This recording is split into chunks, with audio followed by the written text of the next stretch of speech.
ലൂക്കായുടെ സുവിശേഷം 19-ാം അധ്യായം 23 വരെയുള്ള വാക്യങ്ങൾ. അവൻ ഇതു പറഞ്ഞതിനു ശേഷം ജെറുസലേമിലേക്കുള്ള യാത്ര തുടർന്നു.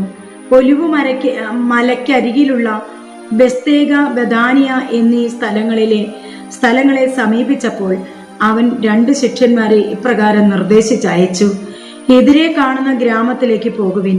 അവിടെ ചെല്ലുമ്പോൾ ആരും ഒരിക്കലും കയറിയിട്ടില്ലാത്ത ഒരു കഴുതക്കുട്ടിയെ കെട്ടിയിരിക്കുന്നത് കാണും. അതിനെ അഴിച്ചുകൊണ്ടുവരിക.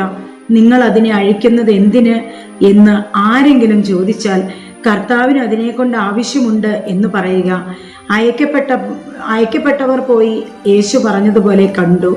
അവർ കഴുതക്കുട്ടിയെ അഴിക്കുമ്പോൾ അതിന്റെ ഉടമസ്ഥൻ അവരോട്, നിങ്ങൾ എന്തിനാണ് കഴുതക്കുട്ടിയെ അഴിക്കുന്നതെന്ന് ചോദിച്ചു.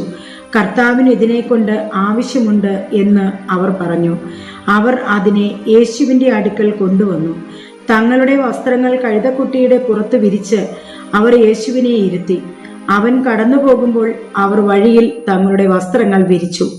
അവൻ പട്ടണത്തോടടുത്ത് ഒലിവുമലയുടെ ചരിവിന് സമീപത്തെത്തിയപ്പോൾ ശിഷ്യഗണം മുഴുവൻ സന്തോഷിച്ച് തങ്ങൾ കണ്ട എല്ലാ അത്ഭുത പ്രവൃത്തികളെയും പറ്റി ഉച്ചത്തിൽ ദൈവത്തെ സ്തുതിക്കാൻ തുടങ്ങി.